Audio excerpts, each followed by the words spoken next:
politik. Kita nak memberikan pengkhususan berkenaan dengan bagaimana cara untuk kita melahirkan ahli politik belia yang berkualiti, kerana mereka ini merupakan antara apprentice ataupun mereka yang akan mengganti ahli-ahli politik generasi baru yang akan berada di posisi yang tinggi dan juga besar pada suatu hari nanti. Jadi kita perlu bimbing mereka dan juga mencari apakah ciri-ciri yang perlu ada untuk ahli politik belia ini. Kita bersama dengan dua orang tetamu kami bawakan.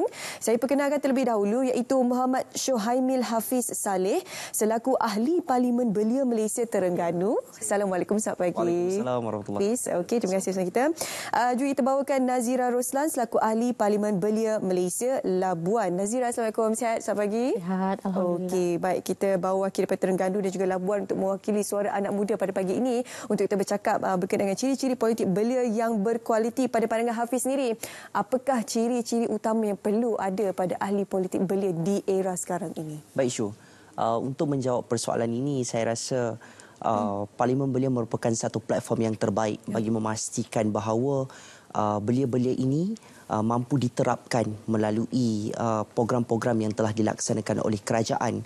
Dalam pada masa yang sama juga saya lihat kerajaan negeri pada hari ini telah pun melaksanakan gerak kerja bagi memberi ruang dan peluang kepada anak-anak muda belia di peringkat akar umbi untuk menjadi ahli Dewan Undangan Adun Belia. Dan saya juga mantan ahli Dewan Undangan Adun Belia Negeri Terengganu dan menjaga tentang sosial ekonomi anak muda di Terengganu dalam satu penggal, dan saya kira hikmat bakti saya dalam satu penggal itu memberi peranan yang cukup penting untuk saya menterjemahkan suara-suara anak muda di peringkat akar umbi. Selain itu juga kita dapat lihat pelbagai program lagi yang dirangka oleh kerajaan, termasuk dengan fellow perdana, termasuk dengan pelbagai lagi program-program yang memberi impak yang positif kepada belia, yang akhirnya memberi satu penekanan yang cukup jelas. Kalau kita lihat pada hari ini, ramai ahli-ahli parlimen belia yang lepas telah pun menjadi calon pada PRU yang lepas. Saya kira ia memberi satu nafas baru kepada golongan belia itu sendiri dalam meletakkan bahawa peranan belia menjadi ahli politik yang sebenar. Dan juga kredibiliti sebagai anak muda untuk menerajui kepimpinan di sesuatu kawasan. Kita mempunyai kecekapan yang diperlukan untuk mewakili golongan belia ini. Pada pandangan Nazira, perspektif Nazira sendiri, apakah antara ciri-ciri ataupun kualiti yang perlu ada bagi ahli-ahli politik yang baru meningkat naik daripada kategori golongan belia ini? Okey, baiklah. Terdapat pelbagai jenis ahli politik. Begitu juga dengan rakyat yang mempunyai pelbagai jenis dan ragam. Dan ada juga ahli politik yang mementingkan diri dengan prestasi yang ala kadar. Tetapi masih ramai ahli politik yang mempunyai keyakinan dan iltizam dan mahu melakukan yang terbaik untuk rakyat dan pertiwi tercinta. Dan selain dari mengambil berat tentang rakyat, mempunyai kepribadian yang ringkas ataupun down to earth, ahli politik yang berkualiti di zaman moden ini adalah seseorang yang boleh membawa ataupun menterjemahkan visi dan iltizam mereka yang akan membawa keberuntungan kepada rakyat. Dan seseorang yang multitasking untuk membina negara, yang boleh merangka dasar yang akan memberi impak dalam jangka masa pendek dan jangka masa panjang. Dan saya beri contoh dua ahli politik yang berjaya menarik perhatian saya lah sewaktu PRU 15, iaitu yang pertama Khairi Jamaluddin dan yang kedua adalah Datuk Seri Johari Abdul Ghani. Dan Khairi Jamaluddin, beliau mempunyai track record yang cukup baik dari zaman beliau menjadi Menteri Belia dan Sukan sehinggalah Menteri Kesihatan. Dan saya kira beliau di PRU 15 beliau berjaya menarik perhatian rakyat, terutama sekali pengundi muda. Dan his goes viral everywhere. Betul. Dan walaupun kalah, saya masih menganggap beliau berjaya menterjemahkan visi yang beliau bawa untuk membawa perubahan kepada Sungai Buloh. Bayangkan majoriti kekalahan itu daripada 26,000 menurun ke majoriti 2,000. Dan untuk Datuk Seri Abdul Ghani pula, pada PRU lepas beliau kalah dan pada kali ini beliau berjaya menawan semula Parlimen Titiwangsa. Ini saya anggap beliau berjayalah bawa visi beliau tu kepada rakyat dari sudut ekonomi, pembangunan.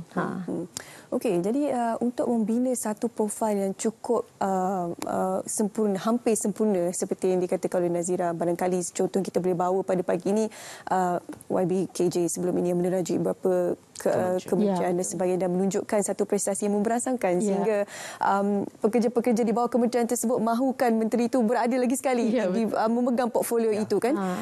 Jadi sebagai belia pasti banyak cabarannya untuk mencapai ke satu tahap itu memerlukan pengalaman yang begitu luas sekali. Cabaran-cabaran yang perlu dilalui oleh ahli politik belia ini untuk merealisasikan segala misi dan juga visi yang ingin diberikan kepada rakyat di sesuatu kawasan. Baik. Saya kira untuk meletakkan visi dan visi sebagai ahli parlimen di sesuatu tempat, saya kira tepat dengan keadaan semasa hari ini. Kita dapat lihat bagaimana dinamika politik negara. Dan kalau kita lihat juga seseorang sebagai saya menjadi ahli parlimen belia, saya telah pun menerokai di kawasan saya dan saya tolong masyarakat, bukan sahaja bantu tetapi saya menyantuni. Dan apa yang paling pentingnya adalah suara anak muda itu yang perlu kita angkat di Dewan Rakyat. Dan saya kira pelbagai program yang telah pun dirancanakan oleh kerajaan pada hari ini, kita mampu memberi satu sumbangan untuk melaksanakan satu dasar yang baru untuk memastikan bahawa kesemua ini dapat diterjemahkan kepada anak-anak muda di luar bandar. Dan saya kira misi dan visi untuk meletakkan harapan yang cukup tinggi kepada anak-anak muda ini sebagai ahli parlimen belia, sudah pastinya peluang pekerjaan, perumahan, ini menjadi pucuk utama yang perlu dijadikan batu asas kepada ahli-ahli parlimen belia untuk disuarakan di Dewan Rakyat. Dan sudah pastinya kerajaan yang ada pada hari ini mampu merealisasikannya. Dan saya kira dengan keadaan politik negara hari ini yang baru, kerajaan perpaduan dengan kedatangan yang berhormat Hanayo, saya kira memberi satu nafas yang baru, peluang dan ruang suara wanita juga diangkat di Kementerian Belia dan Sukan. Dan saya kira ini adalah masa yang tepat bagi memastikan visi dan misi itu tercapai. Dan apa yang paling pentingnya adalah suara anak muda di peringkat akar umbi itu mampu disuarakan dan mampu ditunaikan. Ya, betul. Sebab ialah kerana belia ni dia ada kehendaknya, cuma tidak ada platform atau saluran bagaimana cara untuk mereka ialah memberitahu kepada pihak kerajaan terutamanya kan. Jadi melalui kalian lah wakil-wakil belia ni. Okey, Nazira, apabila tertubuhnya kerajaan perpaduan, bagaimana sebenarnya ini boleh memberikan gambaran ataupun perspektif kepada golongan ahli politik belia di peringkat negeri? Okey, baiklah. Saya membawa suara wanita. Saya sendiri pun merupakan ahli parlimen belia wanita. Dan saya berbangga apabila satu pengiktirafan diberikan kepada wanita, apabila wanita dilantiklah untuk menjadi Menteri Belia dan Sukan. Dan saya kira ini tepat pada waktunya. This is your time untuk memastikan suara belia dan suara wanita itu terus dipertingkatkan. Dan tetapi berbalik kepada soalan tadi, apa yang paling penting adalah Yang Berhormat Hanayo yang menjawat jawatan ini perlu memastikan program-program yang dilaksanakan sebelum ini diteruskan ataupun diperkasakan. Seperti program ialah Parlimen Belia Malaysia, Fellow Perdana, International Youth Exchange dan tidak lupa juga program Anugerah Remaja Perdana Rakan Muda yang menggilap bakal pelapis pemimpin belia. Dan di Labuan apabila saya dijemput untuk memberikan ceramah di program-program belia, tidak kiralah program kepimpinan belia, saya tidak akan lupa untuk menyuntik sedikit semangat kepada golongan belia ini untuk sertai program-program yang dianjurkan oleh kerajaan. Kerajaan telah pun menghabiskan banyak wang ringgit untuk menganjurkan program-program untuk belia ni. Tidak kiralah apa saja program. seperti yang saya sebutkan tadi. Program-program ni pun adalah untuk menggilap pemimpin.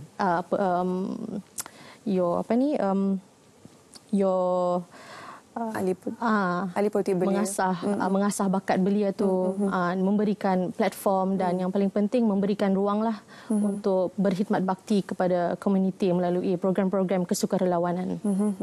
Okey, jadi pada pandangan Hafiz, kerajaan perpaduan ini banyak sebenarnya kita boleh pelajari, walaupun baru tertubuhnya kerajaan ini, tapi banyak sebenarnya kita boleh jangkakan ataupun ramalkan. Jadi pada pandangan Hafiz sendiri sebagai salah seorang golongan belia, apakah yang kita boleh laksanakan untuk membantu kerajaan perpaduan ini untuk menyemai semangat kebersamaan dan mengedepikan sebarang isu-isu yang negatif yang boleh menyebabkan pertelingkahan sesama kaum, perbalahan, pergaduhan dan sebagainya. Baik, saya suka soalan ini sebab kita sebenarnya Malaysia sudah hampir ke 70 tahun merdeka. Dan saya sebagai anak muda, saya kira kita ketepikan ideologi politik perkauman, kita ketepikan perbezaan kaum dan sebagainya. Apa yang paling pentingnya adalah kita adalah rakyat Malaysia, satu Malaysia, untuk memastikan kebersamaan ini dapat kita terjemahkan. Bukan sahaja hari merdeka sahaja, hari kebangsaan sahaja kita pakai baju kebangsaan dan kita zahirkan kepada rakyat Malaysia bahawa kita adalah rakyat Malaysia yang bersatu padu. Dan saya kira dengan menteri yang ada pada hari ini, iaitu Menteri Perpaduan Negara yang berhormat Agung Anak Agam daripada Sarawak, perlu membawa satu harapan yang cukup besar kepada rakyat Malaysia agar kita tidak boleh lagi berada dalam satu persimpangan yang tidak tahu ke mana arah yang harus kita pergi. Tetapi apa yang kita ingin lihat adalah untuk memastikan bahawa rakyat Malaysia ini bersatu padu. Dan saya juga lihat pada baru-baru ini Mesyuarat Majlis Raja-Raja Melayu telah pun menyarankan agar rukun negara diperkenalkan kembali. Ini merupakan satu platform yang terbaik bagi memastikan bahawa rakyat Malaysia itu dapat menyemai cinta akan negara. Di samping itu juga saya tidak mahu lagi, saya sebagai anak muda, saya tidak mahu lagi ada isu di mana penghinaan ke bawah Duli Yang Maha Mulia Seri Paduka Baginda yang di-Pertuan Agong. Kita tidak mahu lagi isu-isu seperti ini dipermainkan oleh rakyat Malaysia, kerana kita adalah rakyat Malaysia yang bersatu padu. Dan saya kira tepat dengan keadaan semasa, kerajaan perpaduan mampu memberi satu nafas baru kepada rakyat Malaysia bagi memastikan bahawa kebersamaan kita adalah rakyat satu Malaysia. Ya, betul. Saya setuju, tepat sekali apa yang dikongsikan oleh Hafiz itu. Nazira, mungkin boleh sama-sama kongsikan apakah antara perkara yang dihajati oleh golongan belia ini terhadap kerajaan perpaduan dan bagaimana ia boleh memberikan satu impak yang baik terhadap golongan belia. Okey, baiklah. Harapan saya seperti mana nama kerajaan perpaduan ini, kerajaan pada hari ini perlulah benar-benar berpadu, bekerja dalam satu pasukan untuk memimpin dan menerajui negara. Dan jika kita meneliti semula maksud politik itu, ianya adalah ilmu pentadbiran, tidak salah untuk berpolitik, dan namun politik kotor itu perlu dihentikan. Dan pemimpin sekarang ini perlu menunjukkan contoh yang baik kepada golongan muda. Kerana golongan muda ini ialah merupakan pelapis pemimpin pada masa kini dan masa hadapan. Kita tidak mahu anak muda dan belia menganggap buruk ataupun membenci politik itu. Dan sebaliknya kita mahu anak muda dan belia mempertahankan demokrasi dan terlibat sama dalam membentuk negara Malaysia pada hari ini. Dan saya juga berharap kerajaan perpaduan ini fokus kepada kemaslahatan negara, kepada kemaslahatan rakyat dan terutamanya untuk masa depan kamilah belia. Dan tidak lupa juga saya ingin selitkan sedikit, saya berharap beberapa isu di wilayah Persekutuan Labuan yang meresahkan hati rakyat Labuan, terutama sekali isu air, dapat diselesaikanlah oleh kerajaan perpaduan pada hari ini. Dan konklusinya, kami belia mengharapkan sebuah negara dan masa depan Malaysia yang lebih baik. Okey, baik. Terima kasih Nazira di atas konklusinya, ringkasannya. Saya yakin itu adalah suara rakyat ataupun golongan belia di luar sana. Semoga kalian akan terus maju jaya dan membela belia-belia yang mungkin ada banyak masalah di luar sana yang perlu diselesaikan. Terima kasih Hafiz, terima kasih Nazira. Sama-sama. Sampai kita hari ini di studio untuk bercakap berkenaan dengan topik kita pada pagi ini. Inisiatif untuk melahirkan ahli politik belia yang berkualiti. Okey, seterusnya